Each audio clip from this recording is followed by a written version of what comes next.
Ayun po ma'am, sir, dito ako sa Rosales ngayon, town proper, zone 1. So, walking distance lahat.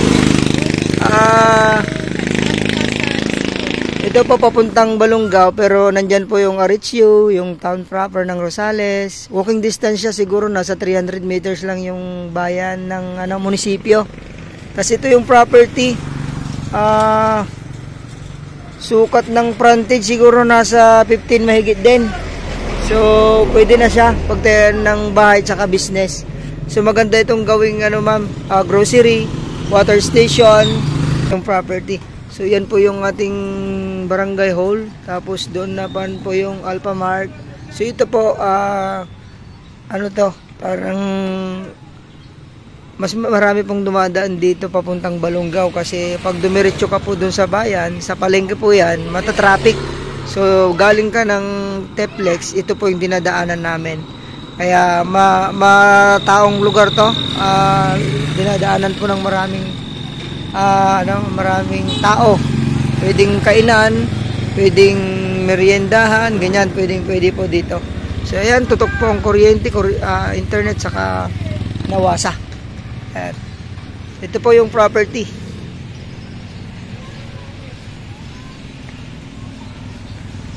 Ito po.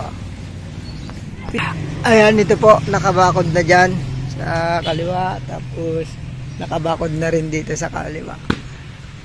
Meron tayong dito, avocado. So, hanggang dito po sa likod. Ang binibenta po dito, ma'am, 400 square meter. So, yung frontage nito okay na. Sabihin na nating mga 18. Ayan. So, maluwang. Pwede na pong pag-businessan. 18 to 20 meters. Dito po sa likod. Hanggang dyan po. May gulungan ng baboy dati. So, ang lapit po ng Teplex din. Wala pang 5 minutes, nandito ka na. Tapos may fruit bearing trees na rin. Ayan, sana magustuhan mo to, ma'am, sir. 400 square meter. Ang papers nito, mother title, pero sagot nila ang subdivide lot. Sagot nila ang approval. Sagot nila po ang capital gains at syempre agent nila. So ayun, napakaganda. Business site po ito, mga ma'am sir. Dito po sa bayan ng Rosales. So dito sa Rosales City na siya. So medyo pricey yung price natin. 8.5 per square meter nito, mga ma'am sir. So buhay naman po yung nakapangalan ng title. So wala pong problema. Ang hintayin lang natin ay yung ating approval. So pwede naman siya sigurong mag-down muna kayo, pampalinis ng property, para paglabas ng approval sa capital gains, ayan, pwede na tayong magbayad ng full dito sa property na to. Ayan, napakaganda po. Bahay po ng Rosales, 400 square meter, 8.5 per square meter. Mga ma'am sir, thank you, God bless po sa ating lahat. Ito po yung harap ng property. Papasilip ko lang sa inyo yung gaano kalapit po yung palengke dito, ma'am. So ito,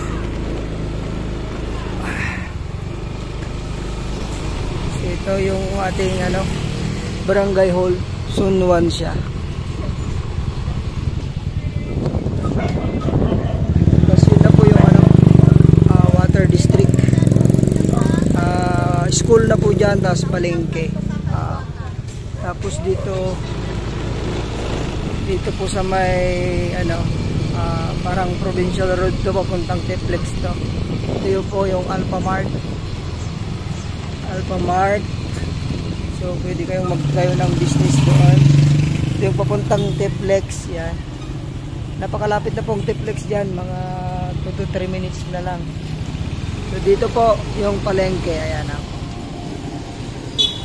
na po yung palengke natin. Walking distance po yung palengke. So parang nasa 300 meters lang. Dito naman po yung Alphamart. Ayan, papunta. Ito po, pasilip ko sa inyo itong napakalapit po na property.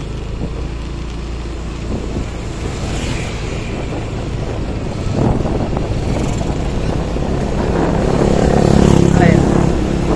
So wala pa po palang 300 meters. Dito na po tayo. Ito na yung palengke. Maganda yung ano. Kasi crowded na dito sa palengke pagka ano, kailangan mga meriendahan, kainan, pwede din po doon, water station. Ito na po yung palengke. May papuntang school ng Rosales, ng National High School.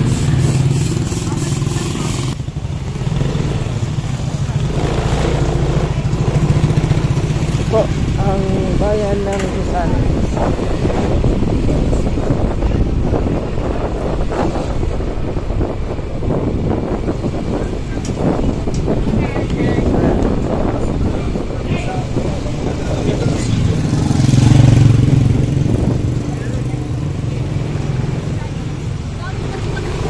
Palengke po ito, palengke ng Rosales. Dito na rin yung mga ito yung National Road.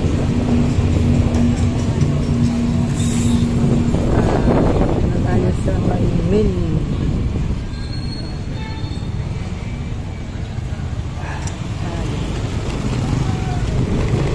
Oh, 7-Eleven.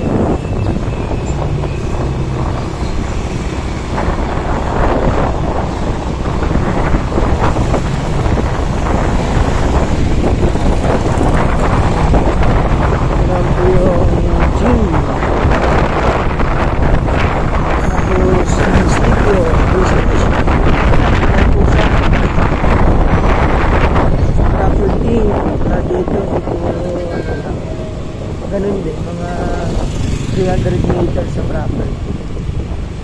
Pwedeng lakad.